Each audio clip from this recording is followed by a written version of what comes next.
তো দেখো বন্ধুরা, এইরকম হয়েছে আমার এটা, কত সুন্দর হয়েছে। নমস্কার বন্ধুরা, তোমরা সবাই কেমন আছো? আশা করি সবাই ভালো আছে। তো ওয়েলকাম মাই ইউটিউব চ্যানেল সানা কিচেনে সবাইকে স্বাগত।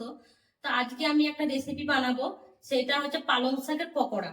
তো পকোড়া বানানোর জন্য কি কি নিয়ে গেছি একবার দেখিয়ে দিই। তো দেখো, পালং শাকটাকে আমি এরকম করে কেটে নিয়েছি। আর আর যে বটগুলো ছিল ওই বটগুলো আমি কেটে দিয়ে এই পাতাটা শুধু নিয়েছি। আর এখানে নিয়েছি বেসন। বেসন আছে আমি পরিমাণ মতো আমি নেবো।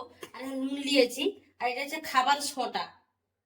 আর এটা হলুদ গুঁড়া, লঙ্কা গুঁড়া, আর আছে তেল।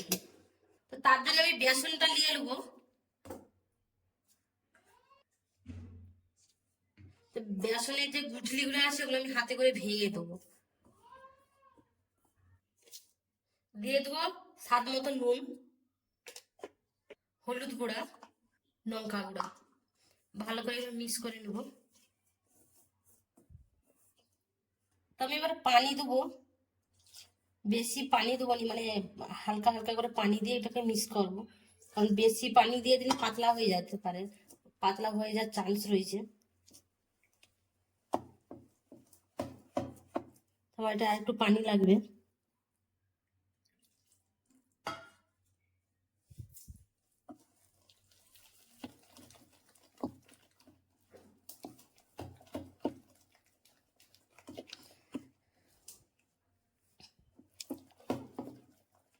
তো আমি এটাকে এরকম করে ফাটতে থাকবো।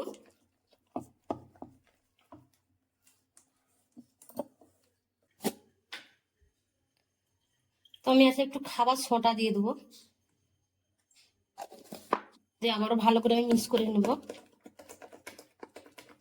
তো এটা হয়ে গেছে নাকি আমি এটা দেখে নেবো একটু। দেখো, এটা বাটিতে আমি পানি ঢেলেছি, এই বাটারটা আমি দিচ্ছি, দেখো উঠে যাবে ভেসে।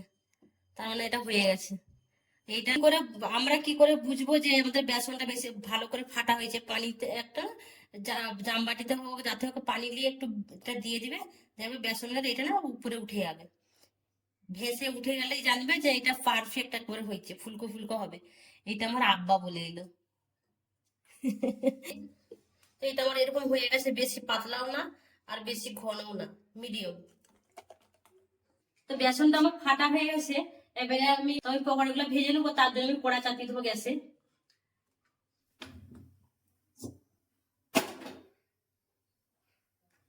কড়াটা আমার হয়ে গেছে, আমি তেল ঢেলে দেবো এতে। এটাকে না,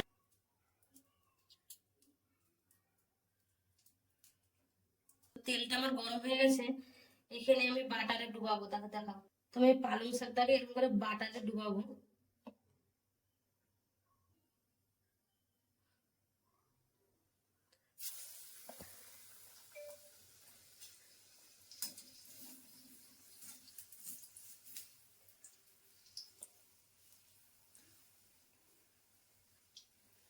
দেখো পুরো বেগুনির মতো হয়ে গেছে।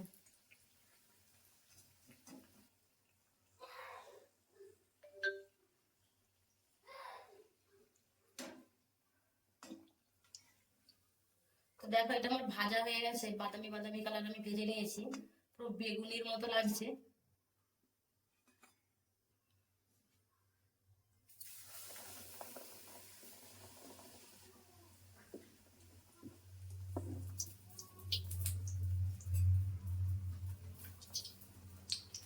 তেলটাকে আমি উপরে উপরে দিলে একদম ফুলে যাবে।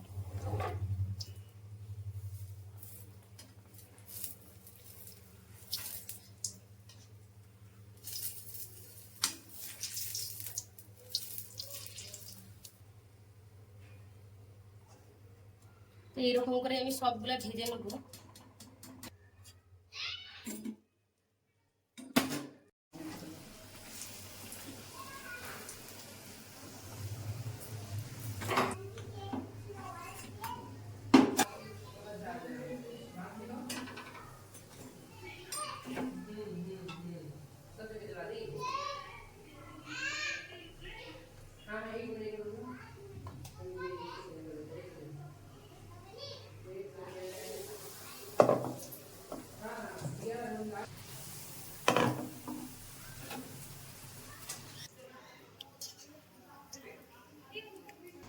তো বন্ধুরা আমার এটা ভাজা হয়ে গেছে, আমার সবগুলোই ভাজা হয়ে গেছে, আমি এগুলো তুলে নিয়েছি।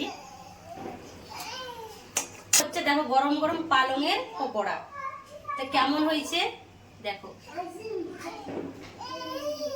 তো দেখো বন্ধুরা এইরকম হয়েছে আমার এটা,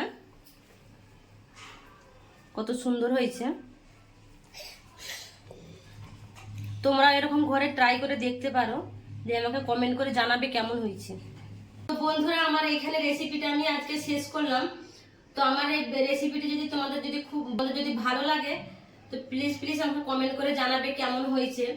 তো ভালো লাগলে লাইক কমেন্ট শেয়ার করে দিবে, আর আরো নতুন নতুন রেসিপি পাওয়ার জন্য আমার চ্যানেলটাকে সাবস্ক্রাইব করে দিবে।